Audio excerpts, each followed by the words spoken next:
Greetings to everyone. I'm Neil Dunnavant, the Executive Pastor at First Presbyterian Church in Greensboro, North Carolina. I am here at my wife's family farm in Patrick County, Virginia, standing at the site of an old tenant house, and I'll be speaking a little bit about that in this Vespers meditation. First of all, I want to thank Stephanie Emberly for her beautiful piano music that you will have heard before I began and then after my message is over.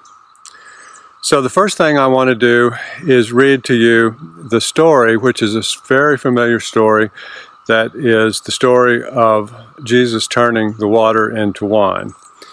So it goes like this. 2 days later, there was a wedding in the town of Cana of Galilee, and Jesus' mother was there, and Jesus and his disciples had also been invited to the wedding. And when the wine had given out, Jesus' mother said to him, "They're out of wine." And Jesus replied, "You must not tell me what to do. My time has not yet come." Now, sometimes this verse is also said, what does that have to do with me? Or why should I be bothered with this request? My time has not yet come. Nevertheless, Jesus' mother then told the servants, "Do whatever he tells you to do." Well, the Jews have rules about ritual washing, and for this purpose, 6 stone water jars were there, each one large enough to hold between 20 and 30 gallons. And Jesus said to the servants, "Fill these jars with water." And they filled them to the brim. And then he told them, "Now draw some water out and take it to the man in charge of the feast." And they took him the water, which now had turned into wine. And he tasted it, and he did not know where this wine had come from. But of course the servants who had drawn out the water knew. So he called the bridegroom and said to him, "Everyone else serves the best wine first, and after the guests have had plenty, he serves the ordinary wine. But you have kept the best wine until now, until the last." Jesus performed this first miracle in Cana in Galilee there, and there he revealed his glory, and his disciples believed in him. And after this, Jesus and his mothers and his brothers and disciples went to Capernaum and stayed there a few days. So now I just want to reflect a little bit about this story. Interesting that Jesus at first thought, no, this is not my time to perform my first miracle. And then something happened, and perhaps God told him, no, this is the time to do it. It's the time. And so, how interesting that of all the miracles that could have been chosen, it was one that was set at a wedding, and it involved turning water into wine, and a great deal of water into wine. But what I really want to focus on is this phrase that he said, "My time has not yet come." It's not my time yet. So, I've been thinking about that in a very broad sense. So here we are at the site of where a tenant farm used to be, and I'm putting my notes on an old wellhead, which I think you can see there. So there was a well here, there was a house here where a family lived that lived here for many years and took care of, helped Mr. Jim Clark, Kate's grandfather, take care of this farm.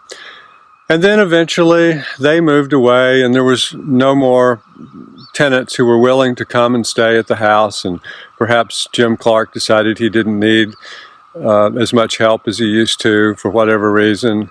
And then the house was abandoned, and it just sat there. And so for many of the years that I've been coming up here, it just slowly kind of rotted into the ground. We actually have a chair, a beautiful padded chair, or a couch, I don't know what kind of chair you'd call it, a club chair, that we got out of that tenant house and had it redone. And it's a beautiful chair that we still love that was in this old tenant house. And then eventually the tenant house was was pushed over with a bulldozer, and then all the vines grew up and so forth.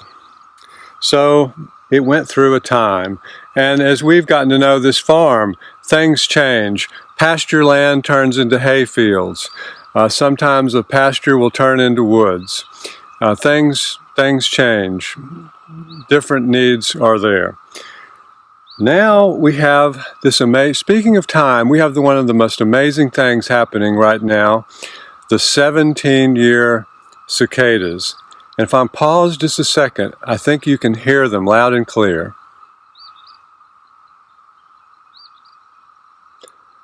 They make this strange sort of noise. They're way up in the trees right now, and you can't really see them yet.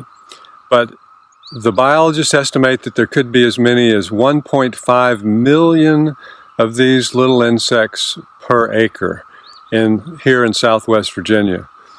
So they somehow, through the mystery of God's design, they stay underground for 17 years. Some of them stay 13.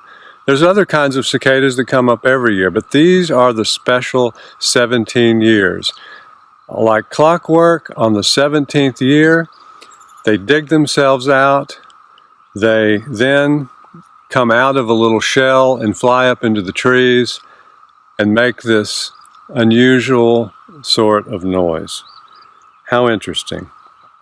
We all know the familiar passage from Ecclesiastes. There is a time and a purpose for everything under heaven.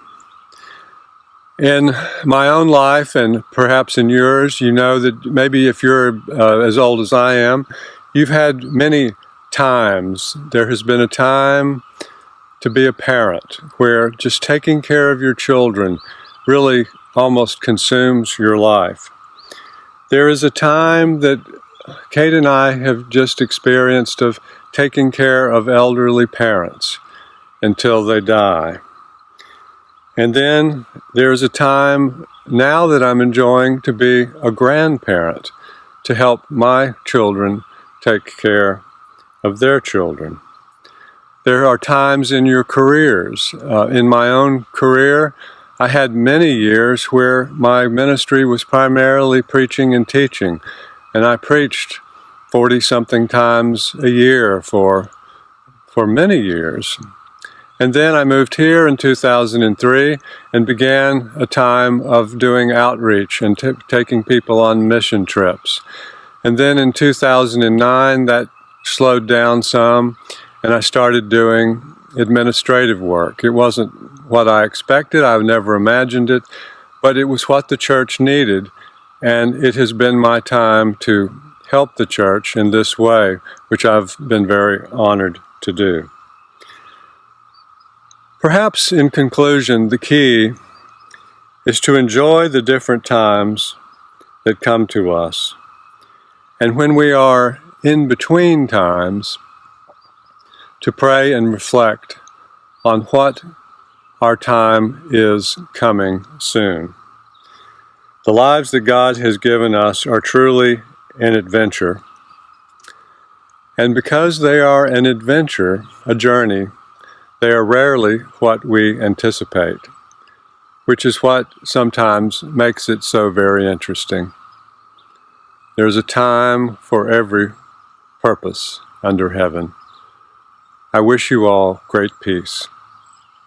Amen. The final song is going to be the hymn, I Need Thee Every Hour. And when it was first published in 1873, this verse was included immediately underneath the title. The verse is, without me, you can do nothing, John 15:5. And in this hymn, each stanza dwells on a different aspect of our constant dependence on God, our need for His presence, His power, His ability for us to find true meaning in life, and seeing His promises fulfilled, and His peace. And throughout every moment of our life, this hymn touches that wherever we are, there is not one moment of any hour where we don't need Him.